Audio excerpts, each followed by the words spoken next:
இருட்ட கண்டா பயம் உண்டாவதே அது ஏன்? இப்படி ஒரு கேள்வியை ஒரு பெரியவர்கிட்ட கேட்டாங்க. அதுக்கு அவர் பதில் சொல்றார். மனிதனுடைய ஆதிகால வாழ்க்கையில தொற்றி கொண்ட பயம் இது வேரூன்றி இருக்குது, இன்னமும் போகல. 50,000 வருஷங்களுக்கு முன்னாடி மனுஷன் குகைகள்ல வாழ்ந்தான். பகல்ல பயம் இருக்காது, ராத்திரியில மிருகங்கள் தாக்கும், கொல்லும், நிம்மதியா தூங்க கூட முடியாது. அதனால இந்த மனுஷனுக்கு இரவுன்னா மரணம், பயம் அப்படின்னு பழகி போச்சு. மனிதர்களுடைய எல்லா மனசையும் சேர்த்து மொத்தமா ஒரு மனசு உண்டு.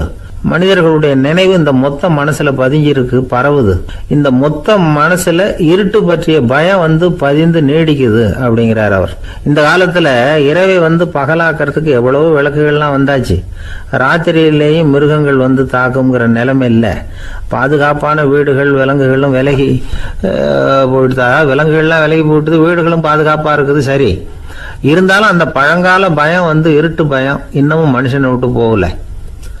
இன்னொரு விஷயம் என்னன்னா, இருட்டுல இருந்து வெளிச்சத்துக்கு வராத மனிதர்கள் இன்னைக்கு அதிகம். ஒரு ஆளு ஆத்துக்கு மீன் பிடிக்கிறதுக்காக போனான், இன்னும் விடியல. அதுக்குள்ள வலையை எடுத்துட்டு கிளம்பி போயிட்டான். வெளிச்சம் வர்றதுக்கு முன்னாடியே போய் சேர்ந்துட்டான். விடிகிற வரைக்கும் என்ன பண்றது, சும்மா கரையிலேயே உட்காந்து காலாட்டிட்டு இருக்கிறான். காலில் ஏதோ ஒரு சின்ன மூட்டை தட்டுப்பட்டுது. இருட்டுல அது என்னன்னு சரியா தெரியல. மூட்டைக்குள்ள சின்ன சின்ன கல்லா நிறைஞ்சி இருக்குது. சும்மா பொழுது போகணுமேங்கிறதுக்காக இவன் அந்த மூட்டைக்குள்ள இருந்து ஒவ்வொரு கல்லா எடுத்து ஆத்துல வீசிக்கிட்டு இருக்கிறான். விடிகிற வரைக்கும் வேற வேலை இல்லைங்கிறதுனால எப்படி செஞ்சுக்கிட்டே உட்காந்துருக்கிறான். கிழக்க மெதுவா வெளிச்சம் தெரிய ஆரம்பிச்சது. பொழுது விடியறதுக்கான அறிகுறி. இதுக்குள்ள அந்த மூட்டையில இருந்த எல்லா கல்லையும் எடுத்து வீசி எறிஞ்சுட்டான்.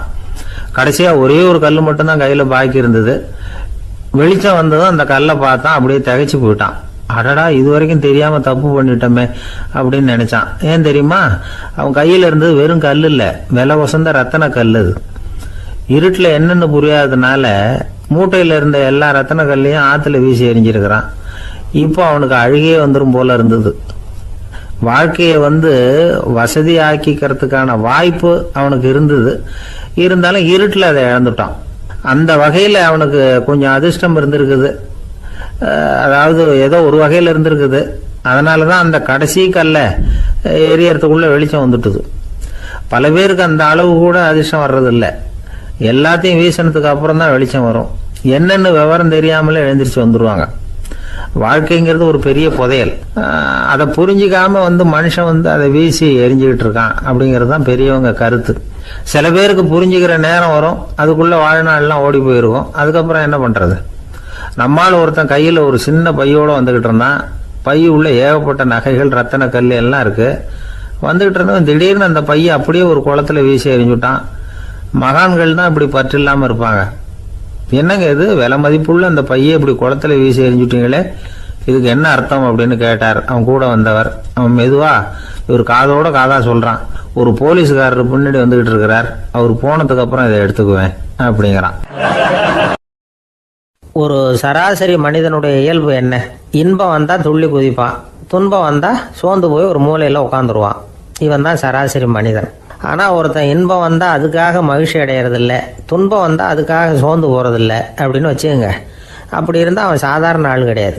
ஒரு ஊர்ல ஒரு ஞானி இருந்தார். அவரை தேடிட்டு ஒரு பெரியவர் வந்தார். ஐயா, ஞானத்துல சிறந்த ஞானம் எது அப்படின்னு கேட்டாராம். இதுக்கு அந்த ஞானி என்ன பதில் சொன்னார் தெரியுமா?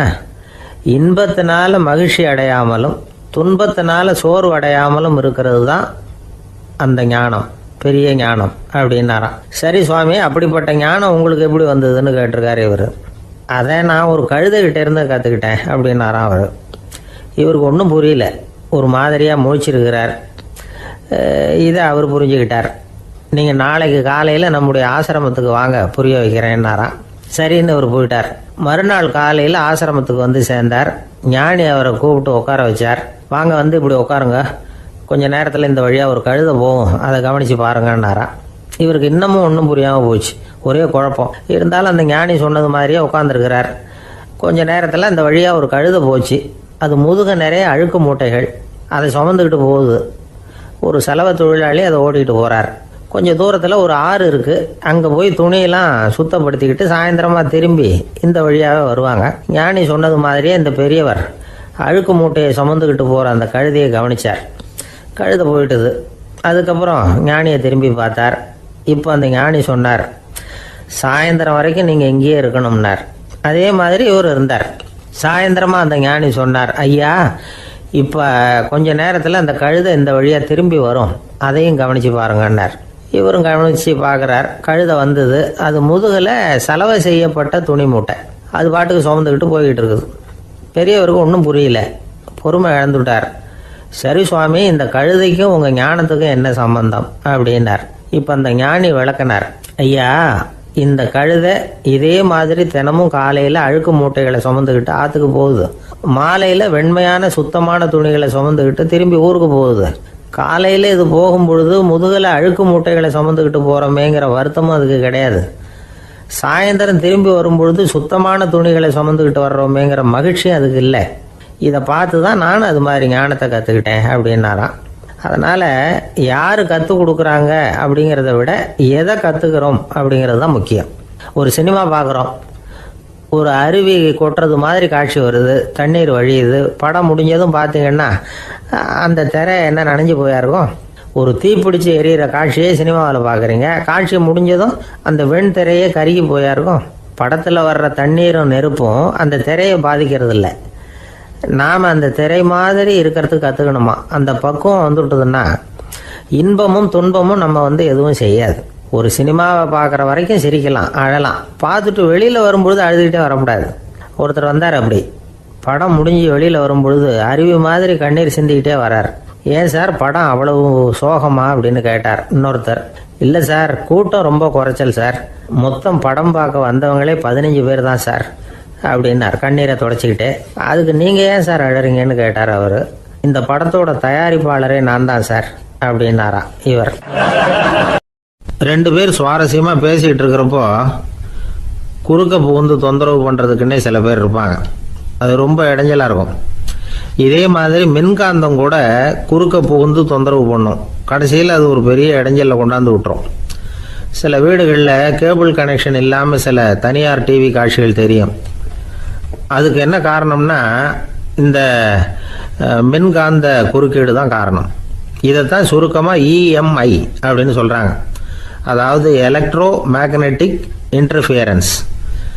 இது ஏற்படக்கூடிய இடங்கள் எது எதுன்னு எடுத்துக்கிட்டால் அது ஒரு பெரிய பட்டியலாகவே போயிடும். இந்த இஎம்ஐ தொந்தரவு கேபிள் டிவியில் மட்டும்தான் இல்லை, ராக்கெட் ஏவுதளத்தில் உள்ள ரேடார்கள், அங்கே உள்ள சில சக்தி வாய்ந்த தொலைத்தொடர்பு சாதனங்கள், விமான தளங்களில் உள்ள ரேடார்கள், கப்பல் தளங்களில் பொருத்தப்பட்டிருக்கக்கூடிய சக்தி வாய்ந்த ஆண்டனாக்கள், இப்படி நிறைய சொல்லலாம்.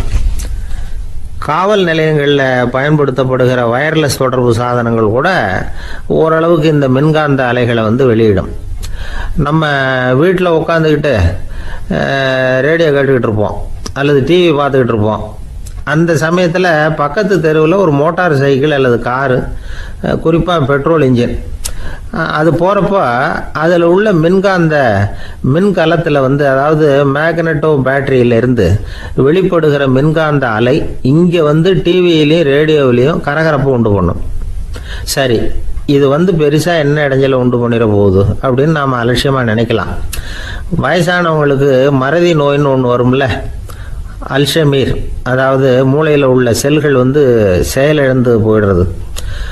அது செய்ய வேண்டிய வேலையை மறந்துடும். மனைவியே எதிரில் நின்னா கூட உன்னை எங்கேயோ பார்த்தது மாதிரி தெரியுதே அப்படின்னு சொல்லிட்டு இருப்பாங்க. அப்படி ஒரு மறதி. இந்த விசித்திரமான நோய்க்கு இதுவரைக்கும் மருந்தே இல்லைன்னு வேற சொல்றாங்க.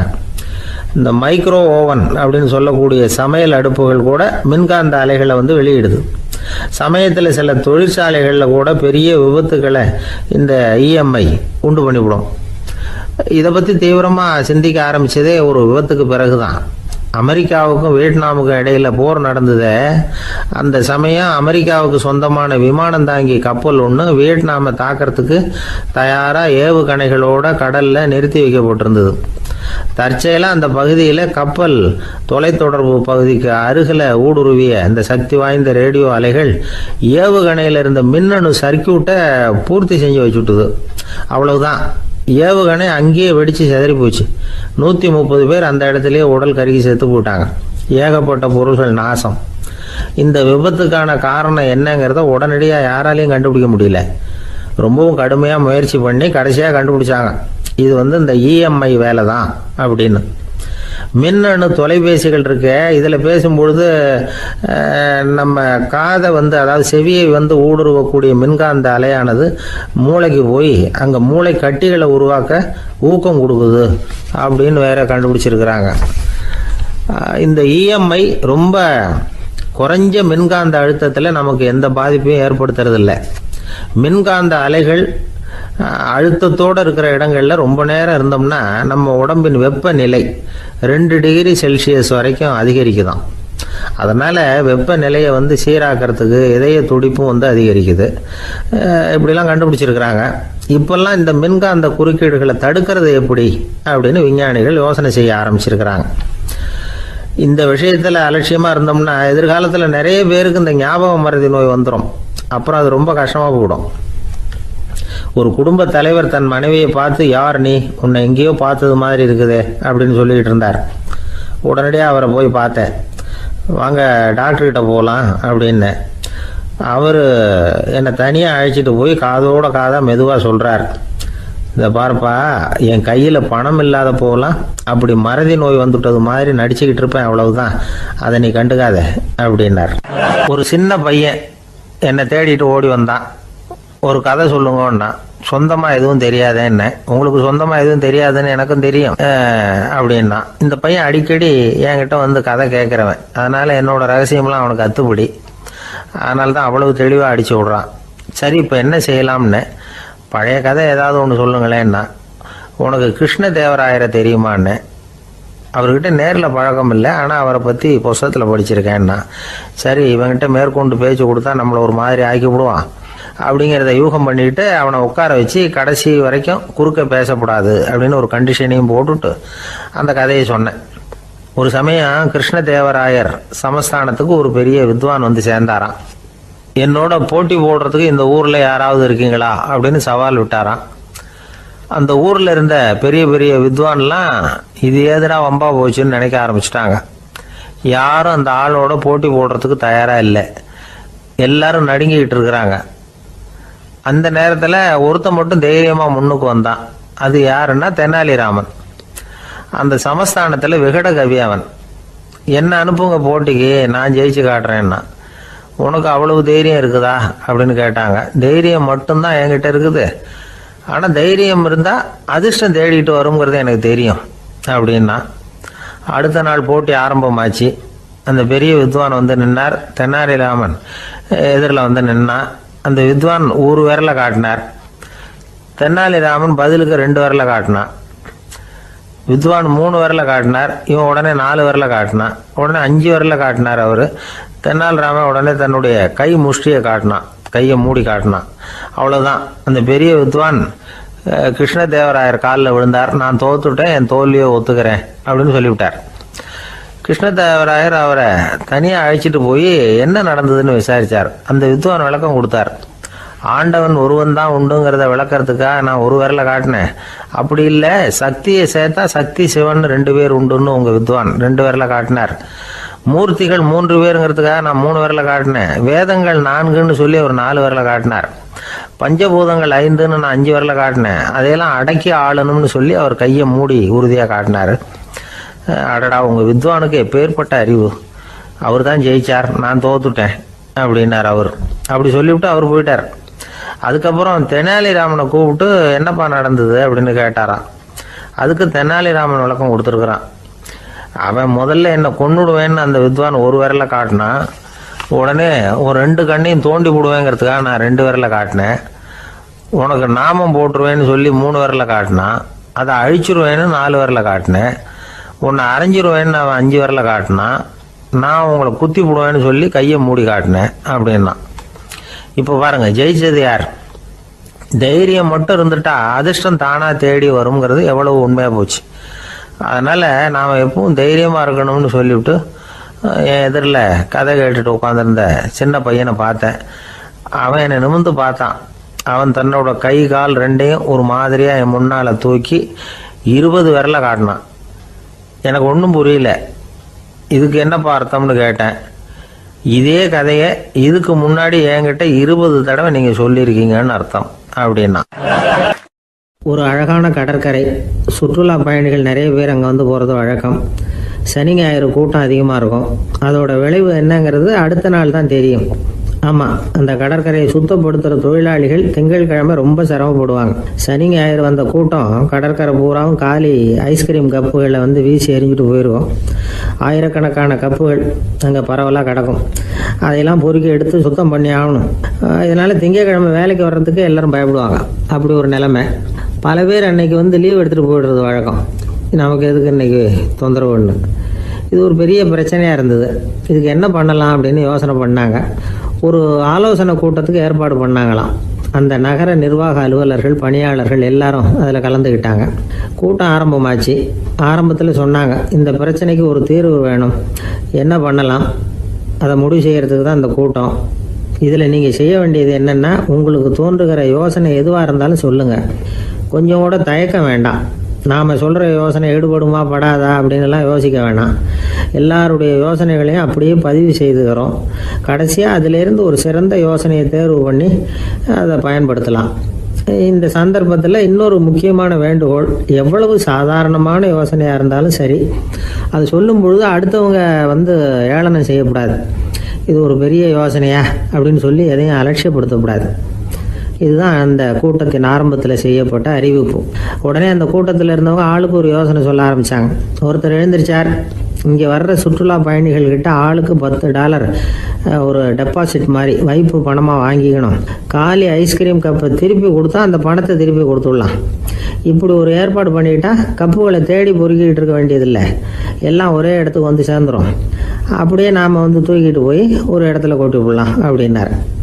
இன்னொருத்தர் எழுந்திருச்சார், கப்பை வந்து கீழே போட்டால் $50 அபராதம் அப்படின்னு அங்கங்கே போர்டு எழுதி வச்சுடலாம். கப்புகளை போடுறதுக்கு அங்கங்கே பெரிய கூடைகளை வச்சுடலாம். நாம் சாவகாசமாக அந்த கூடைகளை சேகரம் பண்ணிக்கலாம் அப்படின்னாராம். இன்னொருத்தர் எழுந்திரிச்சு கொஞ்சம் கோபமாக பேசினார். கப்புகளை வந்து அவங்க வாயிலே திணிச்சு விடணும், அதுங்களை முன்னு சாப்பிட்டு பார்த்தா தான் தெரியும் அது எவ்வளவு கஷ்டங்கிறது அப்படின்னு ரொம்ப கடுமையாக பேசியிருக்காரு. இது வேடிக்கையாக தெரிஞ்சாலும் இந்த யோசனையும் பதிவு செஞ்சுக்கிட்டாங்களாம். இப்படி பல யோசனைகள். கடைசியாக எல்லாத்தையும் படித்து பார்த்துட்டு பரிசீலனை பண்ணாங்க. அப்புறம் தான் யோசனை வந்தது, இவர் வேடிக்கையாக சொன்னது கப்புகளை அவங்கவுங்க வாயிலே திணிச்சு சாப்பிட சொல்லணும், அதுதான் தண்டனைன்னார்ல, ஏன் அப்படி சாப்பிட்றது மாதிரியே கப்புகளை தயார் பண்ண என்ன அப்படின்னு சிந்திக்க ஆரம்பித்தாங்களாம். ஆகா, அதுதான் சரின்னு ஒரு முடிவுக்கு வந்தாங்க. அதுலேருந்து உருவானது தான் இந்த வேஃபர் கப்ஸ். ஐஸ்கிரீமை சாப்பிட்டு முடிச்சதும் கப்பையும் சாப்பிட்டுடலாம். கோன் ஐஸ்கிரீம் சாப்பிட்றோம்ல, அதுதான். அமெரிக்காவில் மியாமி கடற்கரையில் ரொம்ப காலமாக இருந்துக்கிட்டு வந்த குப்பை பிரச்சனைக்கு இப்படி தான் ஒரு தீர்வு வந்துதான். இதுலேருந்து நாம் புரிஞ்சிக்க வேண்டியது என்னென்னா, நாம் அன்றாட எத்தனையோ பிரச்சனைகளை சந்திக்கிறோம், அதுக்கெல்லாம் தீர்வு உண்டு. அது எங்கே ஒளிஞ்சிருக்குன்னு கண்டுபிடிக்கணும். அந்த அந்த யோசனையையும் நல்லா தீவிரமாக யோசிக்கணும். யார் என்ன யோசனை சொன்னாலும் அதை வந்து அலட்சியப்படுத்தக்கூடாது, அக்கறையோடு கவனிக்கணும், அதை யோசித்து பார்க்கணும். ஒரு அம்மா தன்னோட வீட்டுக்காரரை ஒரு மனநல மருத்துவர்கிட்ட அழைச்சிட்டு வந்தாங்களாம். டாக்டர், இவருக்கு கோன் ஐஸ்கிரீம் பிடிக்கல, பேப்பர் கப்பில் இருக்கிற ஐஸ்கிரீம் தான் வேணும்னு அடம் பிடிக்கிறார் அப்படின்னாங்களாம். அது ஒன்றும் தப்பு இல்லையேன்னாராம் டாக்டர். இதுக்கு அந்த அம்மா சொன்னாங்களாம், இவர் கப்பு ஐஸ்கிரீம் வாங்குறதுல தப்பு இல்லை டாக்டர், பிரச்சனை அது இல்லை. அப்புறம் வேற என்னன்னு கேட்டிருக்காரு, வாங்கினதும் ஐஸ்கிரீமை கீழே கொட்டிவிட்டு அந்த பேப்பர் கப்பை மட்டும் விரும்பி சாப்பிட்றார், அதனால தான் உங்ககிட்ட அழைச்சிட்டு வந்தேன் அப்படின்னாங்களாம். ஒருத்தர் வேகமாக நடந்து போறார். கடத்தெருவில் ஒரு ஸ்வீட்டு கடையை பார்க்குறார். உடனே சடன் பிரேக் போட்டது மாதிரி நிற்கிறார். ஒரு ஸ்வீட் வாங்கி சாப்பிடலாமேன்னு மனசு சொல்லுது. டாக்டர் வேணாம்னு சொல்லியிருக்கிறார், உடம்புக்கு ஒத்துக்காது, அதனால் அது வேணாம்னு சொல்லுது அறிவு. இவர் மனசு சொல்கிறத கேட்கல, அறிவு சொல்கிறபடி கேட்குறார். அதனால் மறுபடியும் வேகமாக அங்கேருந்து நடந்து போயிடுறார். அவர் நல்ல மனுஷன். மனுஷனுக்கு அறிவும் இருக்குது, உணர்ச்சியும் இருக்குது. எதுக்கு எடுத்தாலும் உணர்ச்சி வசப்பட்டுக்கிட்டு இருக்கக்கூடாது, அறிவு வசத்தில் நாம் இருக்கணும். அப்போ தான் நாம் நல்லபடியாக வாழ முடியும். இல்லைன்னா அவஸ்தை தான். மகாபாரதத்தில் சந்தனுன்னு சொல்லி ஒரு அரசன் வர்றான். அவன் ஒரு சமயம் அறிவு வசப்படாமல் உணர்ச்சி வசப்படுறான். அதாவது ஒரு நாள் கங்கை கரையில் ஒரு அழகான பொண்ணை பார்க்குறான். இவனுடைய மனசு அவகிட்ட போயிடுது. அவளை வந்து கல்யாணம் பண்ணிக்கிறதுக்கு ஆசைப்படுறான். அந்த பொண்ணு சரின்னு சம்மதிக்கிறா. ஆனால் ஒரு நிபந்தனை போடுறா. அந்த நிபந்தனைக்கு சம்மதம்னு சொன்னாதான் உன்னை கல்யாணம் பண்ணிக்குவேன்னு சொல்றா. சரி, அவ போட்ட நிபந்தனை என்ன தெரியுமா? இது மாதிரி, நான் உங்க மனசு புண்படுற மாதிரி எந்த காரியம் பண்ணாலும் நீங்க என்ன ஏன்னு கேட்கக்கூடாது, நான் செய்யற காரியத்தை தடுக்கவும் கூடாது. அப்படி நீங்க செஞ்சா அடுத்த கணமே நான் உங்களை பிரிஞ்சு போயிடுவேன். இதுதான் அந்த பொண்ணு போட்ட நிபந்தனை. சந்தன அரசன் இந்த நிபந்தனையை ஒத்துக்கலாமா? இதை அறிவுபூர்வமாக யோசிச்சிருந்தா இதுக்கு கட்டுப்பட்டுருக்க மாட்டான். இந்த நிபந்தனைக்கு நான் சம்மதிக்க மாட்டேன்னு தான் சொல்லியிருக்கணும். ஆனால் அவன் அந்த நேரத்தில் உணர்ச்சி வசத்தில் இருந்தான். அதனால் நீ என்ன சொன்னாலும் சரின்னு ஒத்துக்கிட்டான். அப்புறம் கல்யாணம் பண்ணிக்கிட்டான். இதனால என்ன ஆச்சு? 7 பச்சை இளம் குழந்தைகளை பிறந்த உடனே அவள் கங்கையில் தூக்கி எறிஞ்சி கொல்லக்கூடிய கோர காட்சியை இவன் ஒன்று பின்னாடி ஒன்றா பார்க்க வேண்டியதாக போச்சு. கடைசியில் 8வது குழந்தை பிறந்ததுன்னா அவனுடைய அறிவு மேலோங்குது. அந்த கொடிய செயலை தடுத்து நிறுத்துறான். அந்த 8வது குழந்தை தான் பின்னாடி பீஷ்மர் ஆகிறார். ஒரு பக்தி பிரசங்கத்தில் ஒரு பேச்சாளர் இந்த விஷயத்தை சொல்லிவிட்டு இன்னொரு விஷயமும் சொன்னார். அது என்னன்னா, சந்தனு மன்னன் அறிவுக்கும் உணர்ச்சிக்கும் நடுவில் அகப்பட்டு தவிச்சதுனால அவன் வம்சத்தில் வந்த கௌரவர்கள் உணர்ச்சி வசப்பட்டாங்க, பாண்டவர்கள் அறிவு வசப்பட்டாங்க அப்படின்னு சொன்னார். மனுஷனுக்கு உணர்ச்சியை விட அறிவு மேலோங்கி இருக்கணுங்கிறது சரிதான். ஆனால் அந்த அறிவை எப்படி உபயோகப்படுத்துறோங்கிறது முக்கியம். ஒருத்தர் சொன்னார், சார் இன்னைக்கு கோயம்புத்தூரில் ஒரு கல்யாணம், அதுக்கு நான் போக முடியலேன்னு நினைக்கும் பொழுது மனசுக்கு ரொம்ப வருத்தமாக இருக்குது சார் அப்படின்னார். ரொம்ப உணர்ச்சி வசப்பட்டார். அதுக்காக கவலைப்படாதீங்க சார், ஒரு வாழ்த்து தந்தி கொடுத்துருங்களேன் அப்படின்னார் இன்னொருத்தர். அது எப்படி சார் முடியும்னார் அவர். நான் தானே சார் கல்யாண மாப்பிள்ளை அப்படிங்கிறார் அந்த ஆள். ஒரு நண்பர் வந்தார். ரொம்பவும் இறுக்கமாக உடை அணிஞ்சிருந்தார். அதாவது ஆடைக்குள்ளே அவர் மாட்டிக்கிட்டு இருந்தது மாதிரி தெரிஞ்சது. ஏன் துணி குறைச்சலாக எடுத்துட்டீங்களா அப்படின்னு கேட்டோம். இல்லைங்க, எனக்கு எப்போவுமே இறுக்கமாக உடை அணிகிறது தான் பிடிக்கும் அப்படின்னார். ஒருத்தர் எப்படி உடை அணிகிறார் அப்படிங்கிறத வச்சு அந்த ஆள் எப்படிப்பட்டவர் அப்படிங்கிறத கண்டுபிடிச்சிடலாம். உடை அணிகிற விதம் ஒருத்தருடைய மனநிலையை வெளிப்படுத்துதான். இப்போ இறுக்கமான உடை அணிகிறவங்க பொதுவாக மன நிம்மதி இல்லாதவங்களாக இருப்பாங்களாம், கோபக்காரங்களாக இருப்பாங்களாம். ரொம்ப தொலைதொலைப்பாக ஆடை அணிகிறவங்க இருக்கிறாங்கல்ல, அவங்கெல்லாம் அமைதியான ஆளாக இருப்பாங்களாம், சாந்தமாக இருப்பாங்களாம். இவங்கெல்லாம் போராடுறதுக்கு சரியாக வரமாட்டாங்களாம். இப்படி ஒரு கணிப்பு இருக்குது. அதனால தான் போர் வீரர்களுக்கெல்லாம் இறுக்கமான உடையை தான் கொடுக்கறது வழக்கம். ஆனால் சன்னியாசிகளை பாருங்கள், அவங்களுக்கெல்லாம் ரொம்ப தொலை உடைகள் தான். அவங்கெல்லாம் டைட் பேண்ட் போட்டுக்கிட்டு நிற்க மாட்டாங்க சன்னியாசிகள்லாம். அதே மாதிரி சன்னியாசிகள்லாம் காவி உடைய தேர்ந்தெடுக்கிறதுக்கும் காரணம் உண்டு. பல ஆண்டுகள் சோதனை செஞ்சு பார்த்துட்டு தான் சன்னியாசத்துக்கு காவி தான் சரி அப்படின்னு முடிவு பண்ணியிருக்கிறாங்க. இப்போ பௌதீக விஞ்ஞானப்படியும் அதுதான் சரி. அதாவது சூரிய ஒளியில் 7 வண்ணங்கள் உண்டு. ஒரு பொருள் மேலே அது விழும்பொழுது அந்த பொருள் நமக்கு சிவப்பாக தெரிஞ்சதுன்னா அந்த பொருள் சிவப்பை தவிர மற்ற எல்லா நிற கதிர்களையும் உள்வாங்கிக்கிட்டு சிவப்பு நிறத்தை மட்டும் வெளியில் விடுது. அதாவது விலக்கி விடுது. அதனால தான் அந்த பொருள் சிவப்பாக தெரியுது. உடல் ஆரோக்கியத்துக்கு ஓரளவு சிவப்பு தேவைப்படுது. அதனால தான் காவி உடை அணிஞ்சால் சூரிய ஒளி ஓரளவு சிவப்பை விலக்கிவிடும். அதாவது சிவப்பின் பலனும் கிடைக்கும், இந்த சிவப்பின் கெடுதலும் இல்லை அப்படின்னு யோசனை பண்ணாங்க. காவி உதய வேளையின் நிறம். கீழ் வானத்தில் கதிர் உதிக்கிற வேளையில் முதல் ஒளி தோன்றுகிற நேரத்தில் காவி நிறம் தான் கசியும். தியானம் செய்கிறப்போ முதல்ல காணக்கூடிய ஒளி காவி நிறம் தான். தியானத்தின் உச்ச நிலையின் நிறம் நீலம். தியானம் காவி நிறத்தில் ஆரம்பமாகி நீல நிறத்தில் நிறைவடைகிறது அப்படிங்கிறார் ஓஷோ. நீலம் தியான சிகரம், காவி தியான ஆரம்ப குறியீடு, ஒரு சன்னியாசியின் ஆரம்ப தரிசனம் அப்படிங்கிறார் அவர். ஒருத்தர் நாள் பூரா காவி உடையே அணிஞ்சிருந்தா அந்த நிறம் அவருக்கு தியானத்தை பற்றிய நினைவை ஊட்டிக்கிட்டே இருக்கும். இப்படியே ஆடைக்கும் தியானத்துக்கும் இடையில ஒரு தொடர் ஏற்படுது. ஒரு துறவியின் உள்ளார்ந்த பண்பாக அது மாறுது. கடை வீதியில் ஒரு பொருள் வாங்க போகிறோம், அது மறந்துடக்கூடாதுங்கிறதுக்காக ஞாபகம் முடிச்சு போட்டுக்கிறோம். அந்த முடிச்சுக்கும் பொருளுக்கும் தொடர்பு இல்லை. ஆனால் கடை வீதிக்கு போன உடனே அந்த முடிச்சு அந்த பொருளை ஞாபகப்படுத்துது. அதாவது அந்த முடிச்சு ஒரு தொடர்பு அம்சமாக அமையுது. அது மாதிரி தான் காவி உடையும். ஒரு துறவி நடக்கும் பொழுது, சாப்பிடும் பொழுது, குளிக்கும் பொழுது அவருடைய காவி உடை அவருக்கு ஞாபகப்படுத்திக்கிட்டே இருக்கும். அது ஒரு நிலைப்படுத்தப்பட்ட நினைவாக ஞாபக முடிச்சாக மாறிடுது. காவி ஆடை இல்லைன்னா ஒருத்தரால் துறவியாக முடியாதுன்னு அர்த்தம் இல்லை. அதே நேரத்தில் காவி ஆடையால் ஒன்றும் பிரயோஜனம் இல்லை, அதில் ஒன்றும் அர்த்தம் இல்லை அப்படின்னு சொல்லிட முடியாது. இதுதான் உண்மை.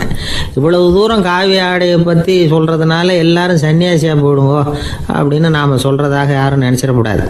மனசுக்கும் நிறத்துக்கும் உள்ள சம்பந்தத்தை தெரிஞ்சுக்கிறதுக்காக தான் இவ்வளவும். நமக்கு தெரிஞ்ச நண்பர் ஒருத்தர் இருக்கிறார், ஆஃபீஸில் வேலை பார்க்குறவர். ஒவ்வொரு மாதமும் 20ஆம் தேதிக்கு பிறகு அவரை போய் பார்த்தீங்கன்னா காவி உடை அணிஞ்சிக்கிட்டு கண்ணை மூடிக்கிட்டு கை ரெண்டையும் விரித்து வச்சுக்கிட்டு தியானத்திலேயே உட்காந்துருப்பார். ஏன் இப்படி பண்ணுறீங்கன்னு கேட்டேன். அதாவது 20ஆம் தேதிக்கு பிறகு என் கையில் ஒரு பைசா கூட கிடையாது, ஒரு சன்னியாசி லெவலில் இருக்கிறேன், என்கிட்ட எதுவும் செலவுக்கு கேட்காத அப்படின்னு என் மனைவிக்கு நான் சூக்காக உணர்த்துறதுக்காக அப்படி உட்காந்துருப்பேன் அப்படின்னு விளக்கம் கொடுக்குறார் அவர். ஒரு கணவன் மனைவி எப்போ பார்த்தாலும் அவங்க 2 பேருக்கும் இடையில சண்டை வந்துக்கிட்டே இருந்தது. இதில் என்ன ஆச்சரியங்கிறீங்களா? நான் அதுக்காக சொல்ல வரல, இது வேறு விஷயம். அதாவது சண்டை போடாமல் இருக்கிறதுக்கு வழி சொல்கிற தகவல் இது. நான் சொன்ன அந்த கணவன் மனைவி எப்படின்னா, கணவன் ஒரு வார்த்தை சொன்னால் மனைவி கிட்டேருந்து 2 வார்த்தை பதிலாக வரும், இதுக்கு கணவன் கிட்டேருந்து 4 வார்த்தை பதிலாக வரும்.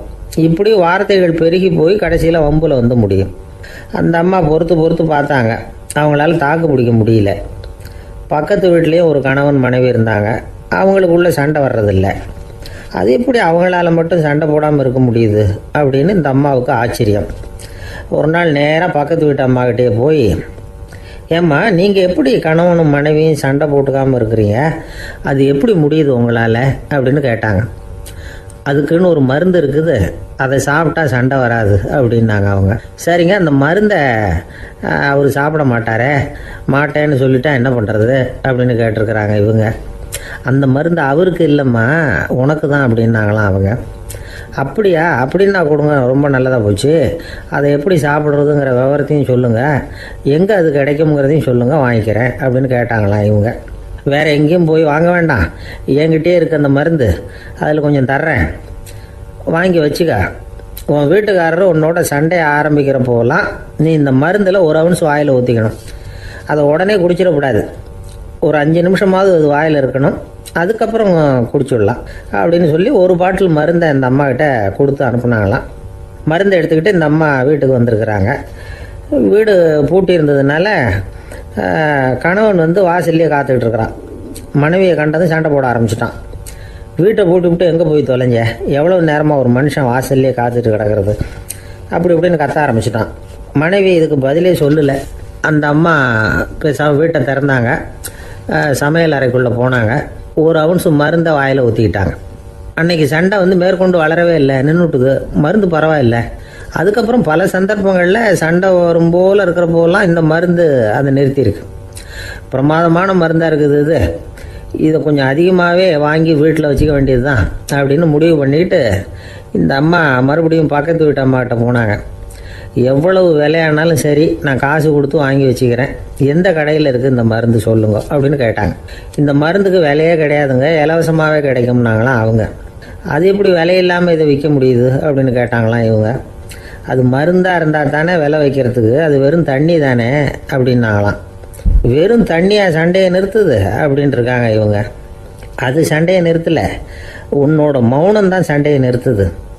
நீ வாயில் தண்ணியை வச்சுக்கிறதுனால எதிர்த்து பேசுறதில்ல, அதனால் உன்னுடைய கணவர் கோபம் வந்து சாந்தமாயிடுது அப்படின்னாங்களாம் அவங்க. இந்த கதையிலேருந்து சண்டையை நிறுத்துகிற மருந்து எதுன்னு தெரிஞ்சுக்கிட்டோம் இல்லையா? ஒருத்தர் என்ன பண்ணார், பாட்டிலில் வந்து தண்ணியை ஊற்றி வச்சுக்கிட்டு அவர்கிட்ட வர்றவங்களுக்கெல்லாம் இதை சிபாரிசு பண்ணலாம்னு நினச்சிக்கிட்டு உட்காந்துருந்தார். ஒரு அம்மா வந்தாங்க, இதை கேட்டுவிட்டு இதையே ஒரு மருந்து மாதிரி கொடுக்கலாம்ங்கிறது அவர் முடிவு. அதனால் பாட்டிலில் தண்ணி அடித்து வச்சுக்கிட்டு அதில் கலருக்காக என்னத்தையோ ஒரு ஜீரகம் அது மாதிரி எதையாவது கலந்து வச்சுக்கிட்டு ஒரு மருந்து மாதிரி ஒரு பாவனையில் வச்சுக்கிட்டு உட்காந்துருக்காரு. யாராவது வீட்டில் சண்டைன்னா என்கிட்ட வாங்க மருந்து தரேன்னு. ஒரு அம்மா வந்தாங்க, எனக்கும் என் வீட்டுக்காரருக்கும் அடிக்கடி சண்டை வருதுங்க அப்படின்ட்டு இருக்காங்க. கவலைப்படாதம்மா, நான் ஒரு மருந்து தரேன்னு சொல்லி வீட்டுக்குள்ளே போய் ஒரு பாட்டில் எடுத்து வந்து கொடுத்தாரு. பாட்டிலில் இருக்கிறது என்னங்கிறத சொல்லிவிட்டா அது பேரில் மரியாதை வராது இல்லையா, அதனால் சொல்லலை. அந்த அம்மா வாங்கிட்டு போனாங்க. 4 நாள் கழித்து திரும்பி வந்தாங்க. என்னம்மா வீட்டில் சண்டை நின்று போச்சான்னு கேட்டிருக்காரு இவர். அங்கே நின்று போச்சுங்க, இப்போ உங்ககிட்ட ஆரம்பமாக போகுதுன்னாங்களாம். என்னம்மா அப்படின்ட்டுருக்காரு அவர் பயந்து போய். பின்ன என்னங்க, நீங்கள் என்ன மருந்து கொடுத்துருக்குறீங்க என்னங்க அப்படின்னாங்களாம் கோபமாக. அது வெறும் தண்ணி தானே அப்படின்ட்டுருக்காரு இவர். தண்ணியாக இது நல்லா பாருங்கள் அப்படின்னு அந்த பாட்டிலில் நீட்டினாங்களாம். இவர் வாங்கி பார்த்துருக்காரு. அப்புறம் தான் விஷயம் புரியுது அவருக்கு. இவர் கை தவறுதலாக அவங்க வீட்டில் இருந்த மண்ணெண்ணெய் பாட்டில் எடுத்து